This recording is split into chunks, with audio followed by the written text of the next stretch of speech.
Tercera parte de conversación con Antonio de la Cruz, analista político, director de Interamerican Trends, y quedó pendiente entonces su planteamiento con relación a actores como China y como Rusia, porque bueno, las sanciones definitivamente hacen que muchos reconsideren muchas cosas, ¿no? Porque se les está haciendo cada vez más difícil, incluso por ejemplo, operaciones como las operaciones de pago a propósito de las negociaciones que tienen específicamente en Venezuela, caso de China y el desarrollo dentro de la industria petrolera.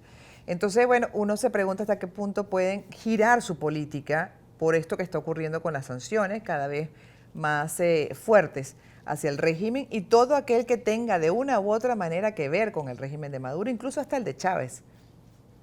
Sí, fíjate, la de China es un caso interesante porque son relaciones comerciales que tienen con Venezuela, donde hay préstamos que ellos cobran con envíos de petróleo.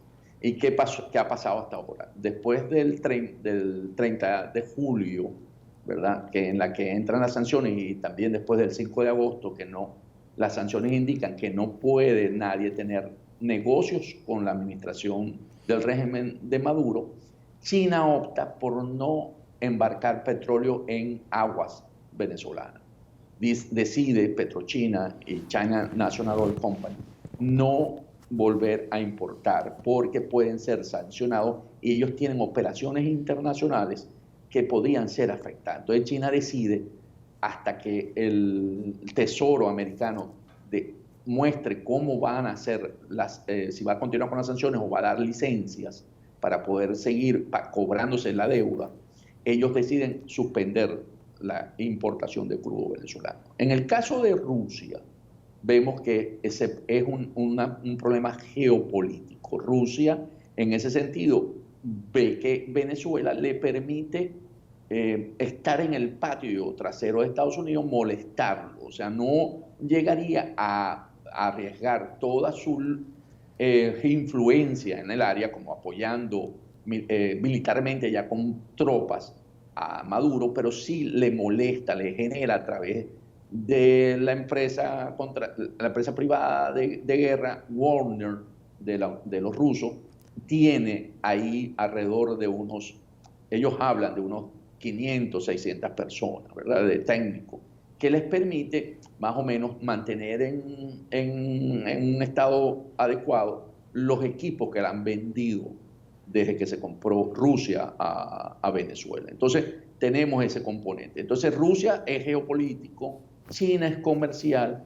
Rusia dijo hace unos días atrás que ellos quisieran que regresaran a Noruega para buscar esa solución una solución negociada. Eso fue anunciado por el vicecanciller ruso hace creo que un par de días. Y entonces, pero sin embargo, está ayudando como para darle oxígeno porque en el momento en que Rusia salga de Venezuela, las Fuerzas Armadas venezolanas sentirían que Maduro perdió el apoyo de un actor mundial, que entonces podría debilitarlo. Por eso Rusia es estratégico para Maduro, para sostenerse en el poder, porque él dice, ahí están apoyándonos y ese es nuestro respaldo frente a Estados Unidos. Entonces, y se manejan básicamente por un ejército privado que se llama Wagner. Entonces, tenemos eso.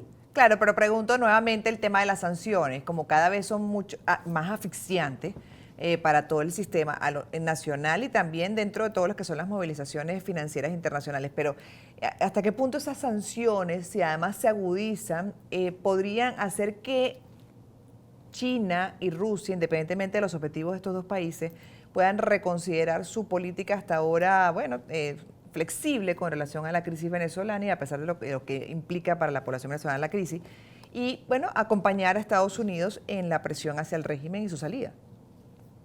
Ok, en un escenario de negociación lo que nos puede permitir, ¿verdad? Más que las presiones de las sanciones, porque ya están en un punto alto, existen otras. Aquí lo que deberían es ser aplicadas también por países de América Latina, ¿verdad? Que España podría aplicar las sanciones, ¿verdad? Individuales, porque eso sí afecta a los grupos que sostienen a Maduro en términos financieros, como ha hecho Estados Unidos, lo hizo Canadá e hizo Panamá, y poder entonces generar presión para la salida negociada. Eso sí es un canal que permitiría que no es una opción de fuerza, pero es una opción diplomática, y eso ayudaría mucho a poder llegar a una hoja de ruta para la solución de la crisis.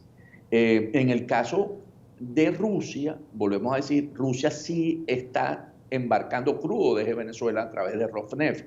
En el dato que se tiene, el mes pasado importó 66% de la producción que salió de los 650.000 barriles que exportó Venezuela en agosto. Entonces, en ese sentido, le ha dado oxígeno para poder subsistir las sanciones, porque lo que buscan las sanciones básicamente es reducir y estrangular las finanzas del régimen de Maduro, que es lo que hoy básicamente lo sostiene para pagarle a todo lo que está sosteniéndolo en el poder.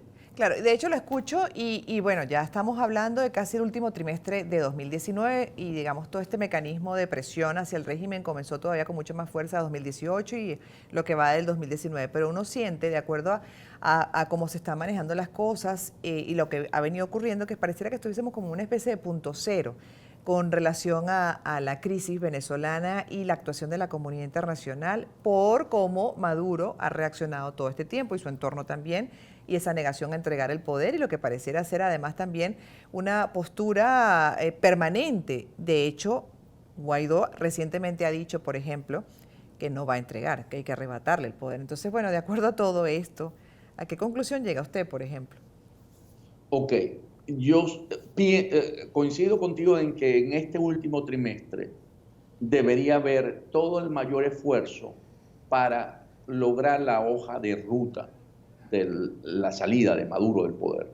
Si nosotros, en la comunidad internacional, estoy hablando con nosotros, no logramos que esa hoja de ruta se implante en este último trimestre, en el 2020 las condiciones podrían cambiar y estamos en el sentido de que ahí ya Siglari entra en una campaña electoral en Estados Unidos, ¿verdad? Donde el foco va a estar en la reelección del presidente Trump. Y en ese sentido, las medidas diplomáticas podrán estar funcionando, pero ya no con la misma intensidad de lo que en este momento se podrían hacer, porque todavía hay una ventana importante. Y de ahí entra lo que ocurrió en la OEA, el TIAR. El TIAR es un elemento importante para mostrar cómo, usando otros elementos, como vuelvo a decir, la presión internacional de sanciones, como España, en Europa, América Latina, a las personas que se han robado el dinero en Venezuela y que están en cuenta, y esos gobiernos de esos países lo saben, sería importante porque eso sí empieza a generar dentro del círculo interno de Maduro una presión para buscar la salida. Entonces, coincido en tu planteamiento en que en este último trimestre debería haber la mayor presión posible y un poco lo que dijo el presidente Guaidó en términos de que Maduro hay que arrebatárselo, pero yo voy a interpretar eso que hay que arrinconarlo. Arrebatárselo quiere decir es arrinconarlo y presionarlo de tal manera en que él tenga que ceder esa posición que hoy tiene, que está a troche y moche en el poder.